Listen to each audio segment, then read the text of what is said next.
I'm Alfonso Mendoza, host of the My Ed Tech Life podcast, a part of the Education Podcast Network. Shows on the network are individually owned and opinions expressed may not reflect others. Find other interesting education podcasts at edupodcastnetwork.com. Hey, welcome back. Steve here, and today I'm talking with Suzy Pepper Rollins. That's right. She is back on the show, and just as a note, she specializes in helping teachers reach kids who are struggling in class. And today we're talking about her latest book, The Promise of Acceleration. You're going to learn so much. It's going to help you focus on what you need to do with the kids who are struggling. Yeah, and that's what she's good at. Lots to learn today. Thanks for being here. Oh, by the way, before you go, it would be so cool if you went to my website, stephenmiletto.com/reviews, and left a review. Could you say something nice? Maybe 5 stars also? That would be so cool. Also, you can go there and check out all the other stuff I offer. And maybe subscribe to my email list. That would be very nice. Hey, thanks so much for listening. Enjoy the show. It's the Education Podcast, your favorite show, with lots of groovy guests and they share what they know. So crank it up to 10 and let your neighbors know that here's another show with Dr. Steve Miletto. Teaching, learning, leading, K-12. Teaching, learning, leading, K-12. Teaching, learning, leading, K-12. With Dr. Steve Miletto. Suzy Pepper Rollins is an author, consultant, and speaker who works with schools across North America to create success in all learners. Her particular passion is to change the academic trajectory of vulnerable learners. She is the author of Learning in the Fast Lane and Teaching in the Fast Lane, both by ASCD. Her book, Teaching Vulnerable Learners, by W.W. Norton, details strategies for students who are bored, discouraged, or just ready to give up. In addition, she is the founder of Math in the Fast Lane, which aligns with her principles of captivating hands-on tasks. You go to mathinfastlane.com to find out some more. Suzy can be reached at her website, suzypepperrollins.com, or via Twitter at myedexpert. And we'll have all that information in the show notes. Today, our focus is on her latest, The Promise of Acceleration. This is going to be cool. Suzy, thanks for joining me today. Say hi to everyone. Hi, and hello, Dr. Miletto. You know I love you. Love you too, Suzy. This is awesome. This is welcome back, and this is so cool. And you're always in different places, got so many things going on, and you got such cool hands-on practical books, which is so cool. Let's start with a little about your new book, The Promise of Acceleration. What makes it different from other books that you've written, and what's its purpose? Well, number one, it's not really a regular book.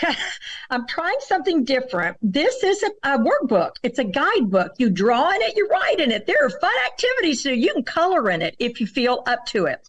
The purpose of this book, my vision here, is for schools and districts that want to move more towards acceleration and maybe diminish some of the remedial components.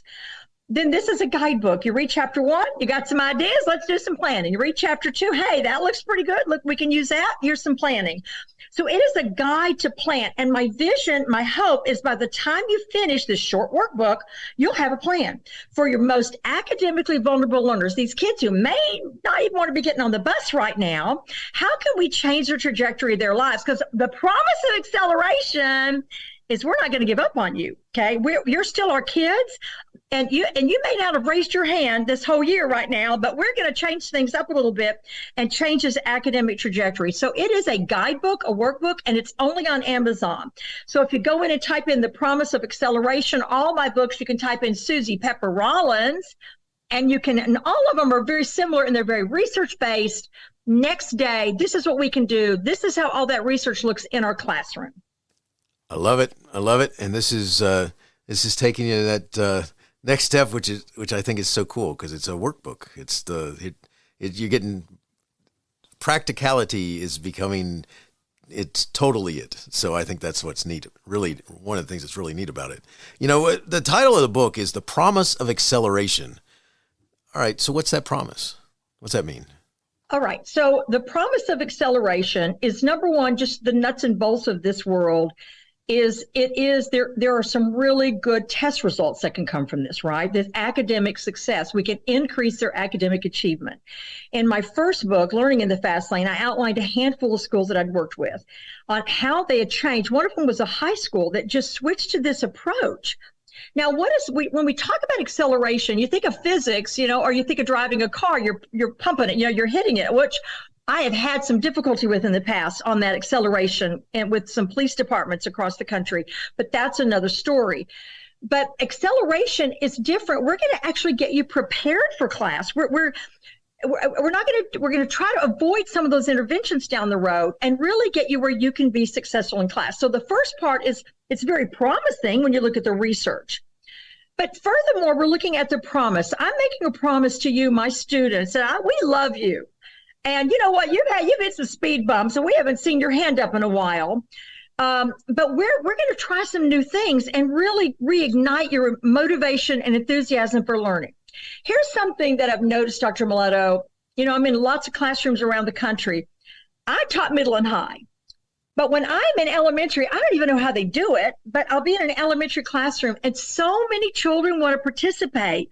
They all have their hands up. They can't wait to share. The teachers have to have these systems, like they draw bunnies out of hats, or they draw cards or popsicle sticks or spinning wheels, because everybody wants to participate. And then I'll go into a high school and I got those same 3 hands up. So what happened to all the hands being up? That's the dilemma. Why are they not participating as much? Now, we know from the research that older students tend to not participate as much. But when you look at our academically vulnerable students, there's a reason they're not participating. Many of them are already thinking in their brain, you know what, the answer may not be what? Pretty sure it's not going to be right. And number 2, if I answer and it's wrong, I'm going to feel what? I'm going to feel embarrassed, or people are going to look at me. So all students tend to participate less as they get older. And now we look at our pockets of kids who've not been doing well in school. They want to withdraw from tasks, avoid school, because it has just been a hard, I look at it this way.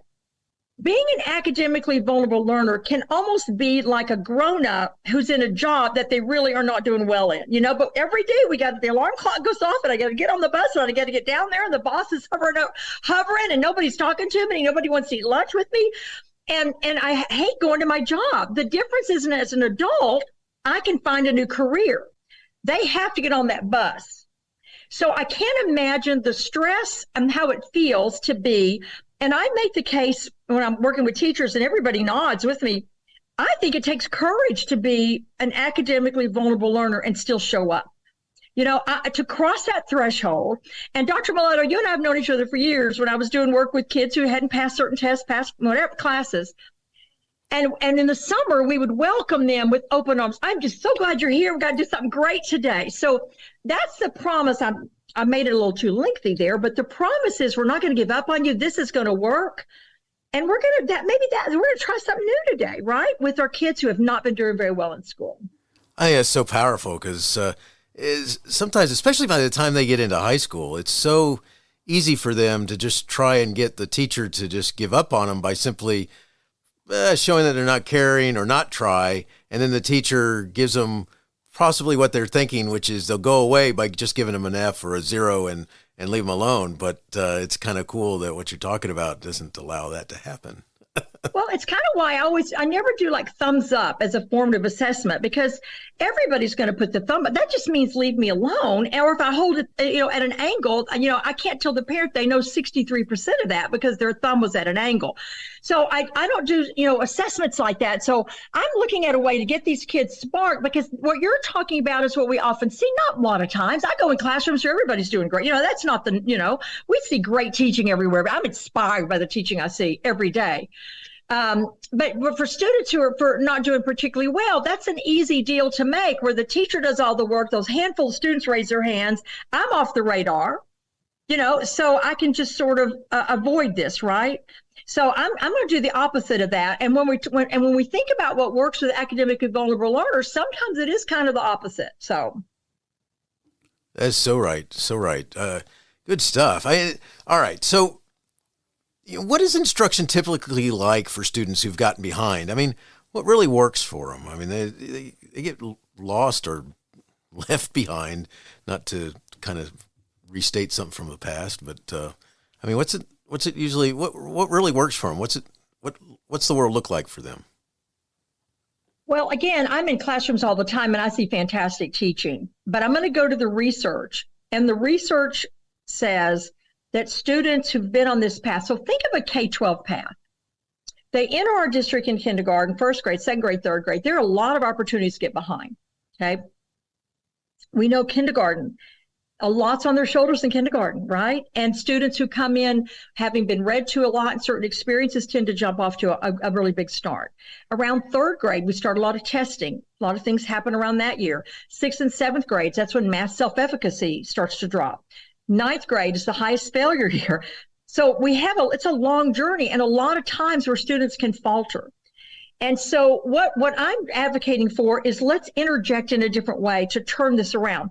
Because if you think about, if you've ever been in a class where you didn't do well, mine was physics in college. I don't know what he was talking about, but yet everybody around me was taking copious notes. And I kept thinking, what you writing down? I didn't hear a thing that was worthy of me writing down. So I started dreading going to that physics class. That's what can happen because we're in a knot, right? And they can really be stressed out. So here's what we typically do for them. We see their deficits. We've got all these elaborate spreadsheets, color-coded, of every deficit you have. And that's important. Okay, I'm not minimizing the prereq skills because that will help them solve math, be better in math and everything else. But if it's just a deficit-based program, what it looks like are worksheets and screens and passivity and isolation and less rapport with their teachers. Right? That's what you see. We start pulling them out, grouping them together, scheduling them together, and they do work to sort of try to catch them up. So this has become sort of this path they can go down. Their relationships are formed with every other people who are not successful. So what works? Does that work? Passive instruction where I'm sitting by myself and not a great relationship with the teacher? No. What works? Dynamic, captivating, wow stuff. And then we wring our hands and wonder why they're not motivated. Or we tell them to work harder. And yes, we want them to work harder. But remember that the brain needs two things to work. A, can I do this? Is there a chance I can be successful? Because I might do it if I have this good chance. And B, is the task valuable enough for me to risk failure again?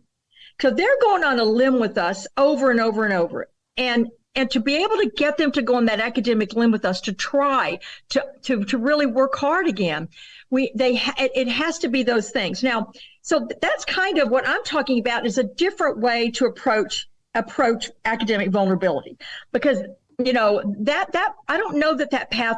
This is where this started for me, Dr. Mileto. I had a group of students that at that point in time, it was sort of like, whatever you want to call it, caseload, whatever you want to call it. I recognize these names. We're seeing these same names from last year. So were we really closing everything and moving forward if it's the same kids on the list, right?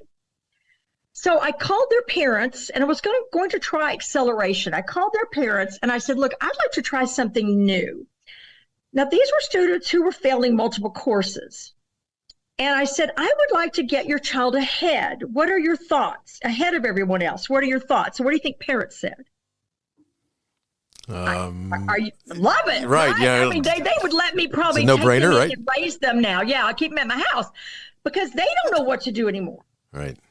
So I took this group, and what I did is found out what Dr. Mileto was teaching today in science and what Miss Baker's teaching in math, and I jumped them ahead of everybody else. And we saw such a change. We set them up for success. That's what acceleration does. Nice. I like that. It's and what's really cool is that to me, what it does is it's the adults start thinking a different way too, as far as they're concerned. So it's like a whole different focus when you use one word versus the other, and those two words are, or what I want to ask you about is that you've got one word over here, we got remediation. And so over here, we're talking about acceleration. So what's the difference between those two? And it seems to be a question that people ask you. It's really a big question when I'm out, because we do need to remediate prereq skills, right? If I need that in math today on equivalent fractions, we may have to take a second look at that. The difference is all the remediation is done just in time, in context, only what that child needs today and tomorrow. Okay. A remedial approach tends to be more of a laundry list of deficits. So with this misconception that if we just plug all these holes, they're going to be just fine today. But here's what we run the risk of. If over here I'm doing this, but in math, we're not even teaching that today, right? So the student did not transfer it, apply it, realize success today. Acceleration has an entirely different mission than remediation. So buckle up. Acceleration is to help them do well on today's concepts right alongside their peers. Because number one, we don't want to get new gaps, right? That's called the Matthew effect, where we accidentally, even though we're working our hearts out. So I need them to get today's concept, right? We want to put the shovel down, stop digging the hole, and then we scaffold forward. What does that mean? That means if it's angles, I got a little fun device for them. If it's parts of speech, I've got something for them. I've got a little bookmark on figurative language, whatever it is they're missing. So it's a journey they're on.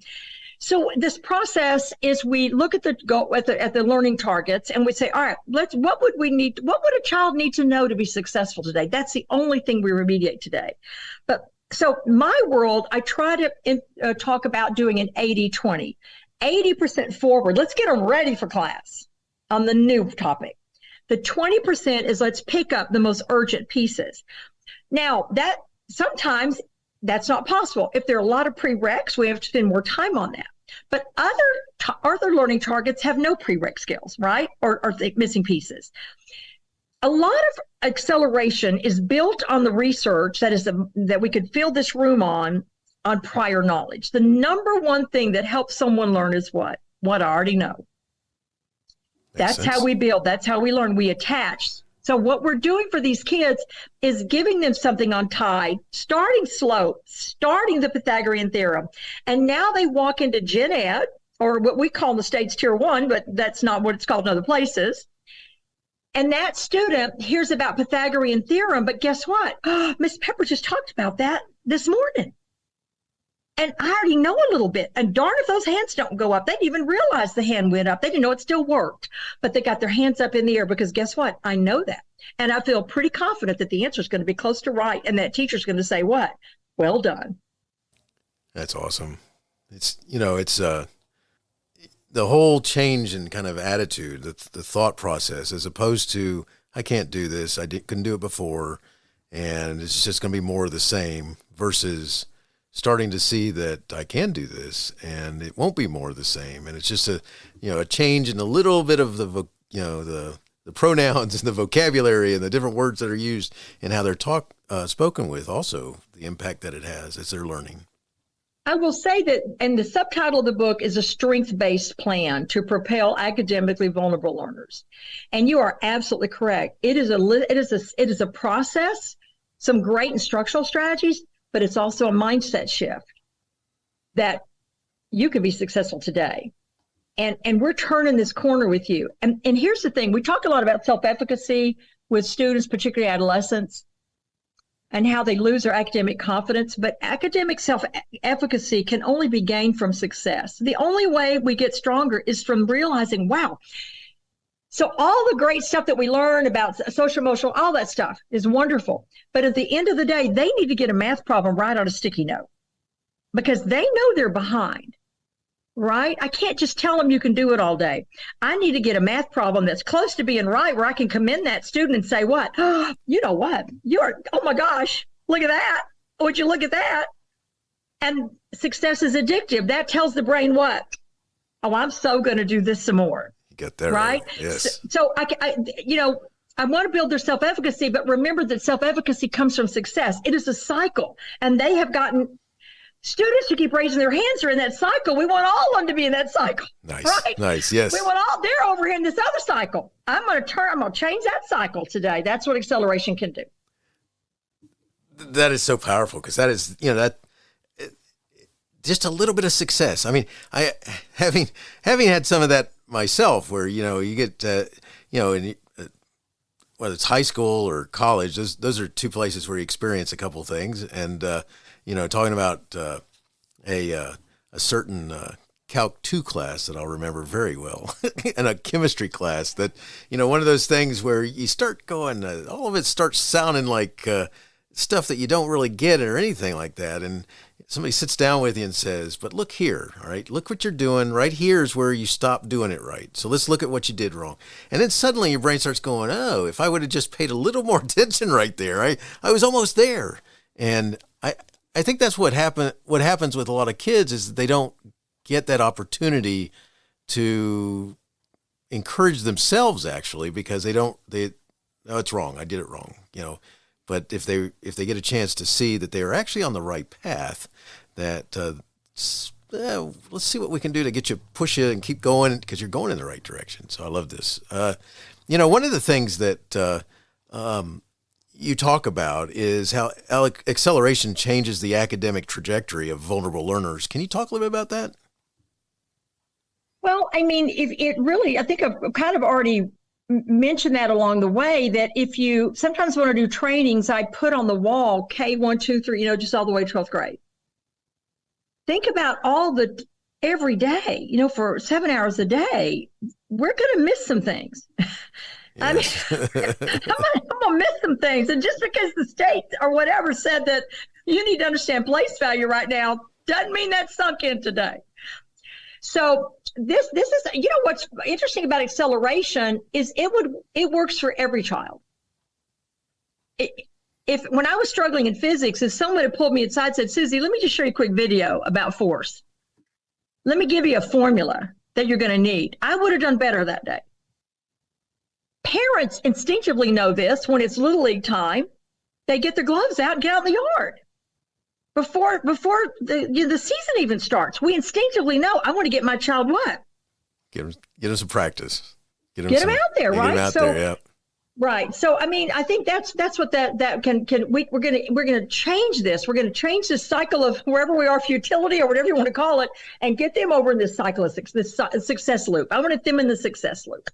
Because you know what? I look at high school kids, and again, I see fabulous teaching everywhere I go. But if I see a student who's not participating anymore, I look at that child and I think, I bet he was raising his hand when he was 7. Right. So I want to find that 7-year-old. I like that. Down there. Everybody wants to be successful. Every child wants to be successful. So I don't care if I have to go 17 layers deep. I'm going to find that part of you that wants to be successful. Love it. That's so awesome. It really is, because that's sometimes that's the part that we just let go dormant for a while, and we forget about that 17-year-old going, I got it. I want to answer. I can do this. That type of thing. So how can we balance gaps with moving forward? I mean, because obviously there's going to be some gaps that happen there. How can we kind of overcome that? Well, I will say that acceleration is an imperfect process. So if you're looking for something perfect or something you can purchase or, whatever, it's not. I've got to see where they are and what we can do. And I've got to tweak along the way.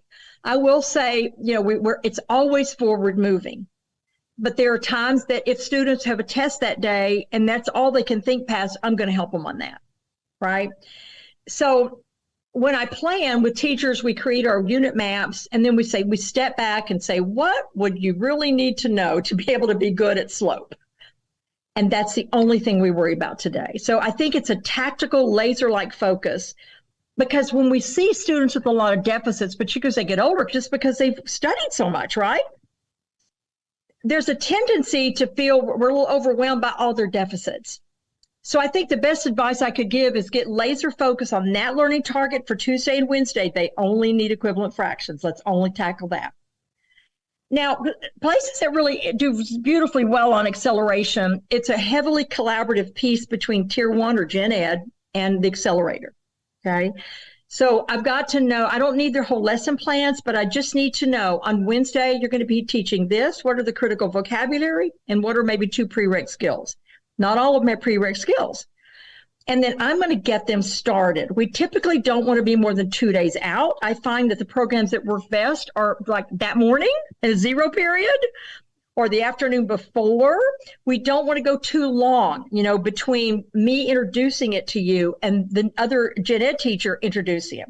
And then I need to be talking back and forth with that person, because there may need to be some other remediation needed ongoing, because we're teaching something new now.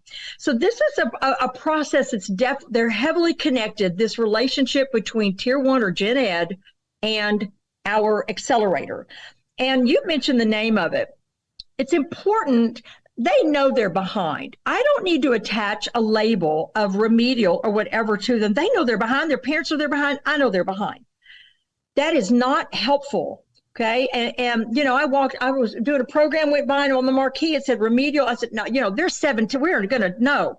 These are kids, these are learners, right? I got some gaps, all right? I'm still struggling with percentages. So, let's get through that. I guess what I'm saying is I'm not minimizing the gaps, because particularly in math, which is one of the number one ways that we accelerate. When you look at remedial, math is the number one course to be remediated from 612 in college, right? I'm going to be able to solve that problem and not get frustrated if I know my integer rules, right? So we're not minimizing that. What I'm saying is let's be tactical and look at the research. The research shows we don't learn well out of context, and I don't remember it. So right when that student needs integer rules is what? When we look at them again, give them a scaffolding device with something for an integer rule, so they go in powerful and they've got what they need. Some of these things are memory. Right. You just can't remember all of this, right? It's been a lot. Right. Yeah, that's a good point. Very good point. Because that's, especially if we're doing things, we take it out of context, we're reintroducing it to them to try and help them. We mean well, but because it's so detached from where they might be using it, it kind of, goes in one ear and comes out somewhere else. But, good stuff. All right. So you've mentioned a couple of things about, kids doing or wanting them to do, or them wanting to do. I mean, how do we motivate students who are behind? I'm gonna tell you that's a big question, and I travel all the time, and I feel like I've got a pretty good feel of what's happening around the country, and I hear many times they have trouble getting kids to even sign up for tutoring, getting them to come, missing classes, showing up late. I'm here but of a pencil, and so it's perfectly normal to want to avoid a task that's not going well for me, or school's not going well for me, right? We know that there's a connection between many times how I'm doing academically and my behavior. And I'm not meaning anything. When I say behavior, I mean task avoidance. Just I don't want to do, I'm not going to jump in anymore because I'll just be a failure again, right? So here are some things. Motivation is very fascinating. So I'm going to give you 5 motivational tips. So grab a pencil, grab something. And then when I talk about these, think about what the world is like for many kids who've gotten in an academic hole. One of the big things that motivates them is called vicarious success. Now, I love that show, the British Baking Show. I'm the worst cook on the planet. And yet I'll binge watch the baking show. And I'm certain that I was meant to be a baker, that this was really where I went on a wrong turn. And I will go and buy equipment. I don't even have a mixer. I'm out buying pots and pans and things. Now, I made this elaborate cake, probably cost me $300 by the time I bought all the equipment. And it was just so mediocre, right? I could have done a better job going down to the grocery store. But the point is vicarious success. Another example is Wimbledon. When Wimbledon's on, more people do what? Let's get our racket. Right, exactly. Ball, right? So what is vicarious success? So I'm around people who have some enthusiasm for this, seem to be participating. It's not hurting them. I want to what? Bake a cake. Right. Participate. So with our students who've been struggling, we're seeing that spreadsheet. And again, we're all working so hard with these kids. Okay. This is a challenging world we're in. I've done this for years. Okay. They will bring you to tears. So, but if we are separating them, pulling them out, putting with other people who don't want to be there, they're all in a math class where nobody passed math last time. And then you assign a teacher, right? Thank you so much for that. How am I going to get that vicarious success going? So I've got to get vicarious. So that's one. Number 2, you mentioned earlier, feedback. Hardly anything moves a kid faster than feedback. Quick feedback. You know what? You're on the right track, Dr. Mileto. you just got your sign wrong. Look at this and get your sign right. And that is golden, right? That's feedback. That moves them very quickly. Goals, setting goals is very big for all of us on setting goals. So vicarious success, feedback, setting goals. And this is a big one. If I've been out in buildings and principals will ask me, where do we start? First thing we do, I always say how we open class. Okay. I'm not a do now warm up person. We know that students learn the most in the first few minutes. We know they retain the most. That is going to establish how curious I am, how excited I am, how interesting this is. Is it valuable? And oh, by the way, do I think I can do it? All in those opening minutes. So I call that the golden time. So in the opening minutes, they need to be our most powerful. That can be a demonstration. That could be, I saw this at Seneca High School. A shout out to Seneca High School in Louisville, Kentucky. This physics teacher, I went in to see his classroom, and he had a bed of nails at the front of the door. He said, you can come in, but you got to walk across the bed of nails. So I said, okay. So I walked across the bed of nails. His opener, all the kids did that. His question was about physics principles that allow you to what? Why didn't that hurt you? What if we'd had the nails farther apart? Right. So the opening minutes are huge in terms of getting, so that's, okay, why is that so important? If I can get a student talking to their partner, I got a great idea. Wow, that was fun walking across those nails. Success is addictive. Those endorphins go off, right? And they're like, wow, I had a good response. And the teacher said, what? Well, that was interesting. Yes. And so that's a big one too. So vicarious success, start class off with something dynamic and captivating, feedback, goal setting. Those are things that can really, really be. So interestingly, extrinsic motivators don't work very well. The prizes and all that. That's kind of like one researcher calls that a cup of coffee. It gives you a jolt and then it leaves 10 minutes later, right? So nice description. It's fun. It makes school fun. I do it, give them a sticker. Okay. But I'm just saying that's not going to be intrinsic motivation, which is where I want that student when I really need to rely upon. Oh my gosh, this is so powerful. And especially because we get caught up in these different worlds of trying to, I don't know, find that thing, that extra special cup of coffee that's gonna do the trick, and in an extra large cup or whatever. And it doesn't really work that way. It just appears to once in a while. I think it's so powerful what you're talking about. One of the things that has got to stand out as you work with people, and you work with people working with young people, trying to get them motivated, trying to get them accelerated, and so forth, is there's got to be certain teacher traits that really match well with struggling learners. What do you think those are? It is honestly, I'm so glad you asked that. It's one of some of the most amazing research. Now, I'm going to tell you this book, but it's a deep dive book. Okay. This is not a page turner. It should not be made into a movie. All right. But nice. It is called Self-Efficacy Beliefs of Adolescence. And I have it right here, but it's edited by Dr. Frank Baharis and Tim Erden. There's a chapter in here from a researcher, named Hoy. There's a researcher named Hoy, and the whole chapter I've got highlighted and flagged. I'm like, wow. And what it talks about is really the power of that teacher, particularly for students who've not been doing very well, because their academic self-efficacy is what? Low. For good reason. I'm not jumping in this pool again with you. I tried that lady many times. Okay. But so who is that person? The person who's deep in content, enthusiastic about teaching, very much about student centered classroom. Something that's fascinating in the research is students are more motivated when they have some control, some choices, some autonomy. Motivation goes up. So again, going back to, instruct we normally do with kids who've been struggling is they have less control. We're going to give them more control, which may be frightening. So that teacher that's golden is that dynamo in the building who's kind of relaxed, doesn't, they're sitting on the floor, they're giving them a lot of feedback, and it's high level thinking. And here's what's kind of interesting. The student with low self-efficacy kind of absorbs it from that teacher. The student takes some of Dr. Miletto's energy and enthusiasm and what? Okay.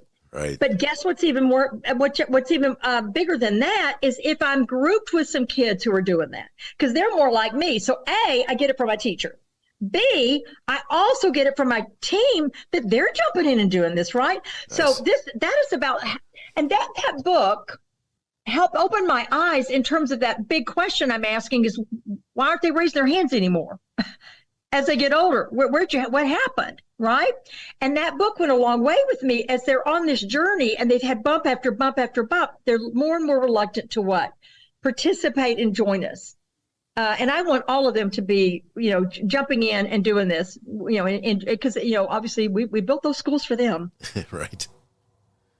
Right. Excellent.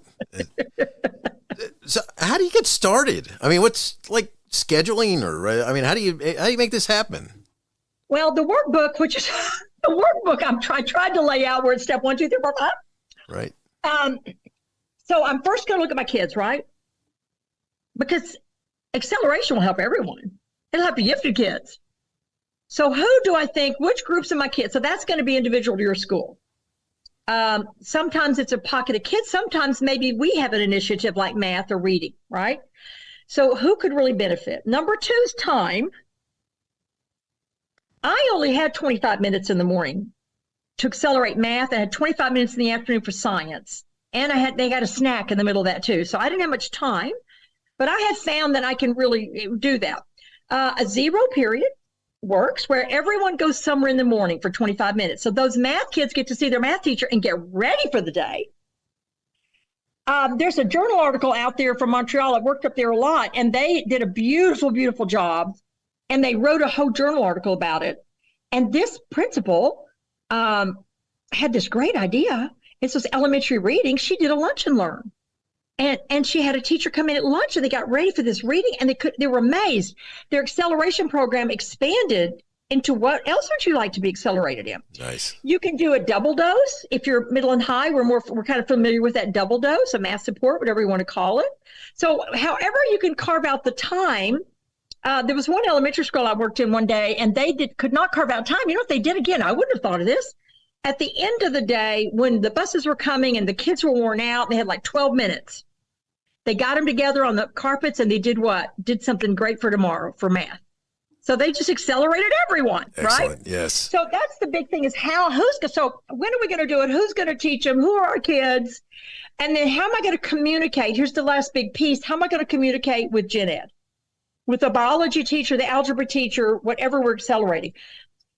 Some people do this so beautifully. For example, one high school I was with years ago, they had, and I saw this recently in another high school, their algebra department, the accelerator was right in the middle of them. So all day long in the hall, they talk back and forth and say, how they doing here? This I'm doing tomorrow. We can shore up this. And it was really this wonderful relationship between the accelerator and the gen ed teacher. That's so cool. You know, one of the things that, as I'm thinking about this, as I'm thinking about what's going on in the classroom and such, what I start wondering is, what does that acceleration class look like? I mean, what stands out that helps you know that it's going on in there? Well, I'll tell you, I was in a building not long ago, and this was algebra. And on my schedule, it said math support. But when I went in, I looked at my schedule, I said, this clearly is not math support. Because guess what? It was more fun than I've ever had in algebra in my life. Nice. And I'm thinking, okay, this is the coolest class. I texted their math supervisor while I'm in there and said, oh my gosh. So it should be, when you and I first started talking today, what the best we know about kids, right? This teacher had everybody up. They're playing games. They're doing all kinds of fun stuff with algebra. And they were doing everything right. And so it shouldn't look like a support class. It should be hands-on, stations, doing sorts, doing a lab, doing a scavenger hunt, looking for all of our angles. Let's go out and measure the perimeter of the football. Let's go. If I think about it this way, I'm thinking, in a perfect world, what would these experiences, vocabulary, what would a prior knowledge be for a kid to latch onto this today? So, if I see that we're going to be studying probability tomorrow in Gen Ed, I might do something super fun with cards, knowing that they're going to do a spinning wheel, right?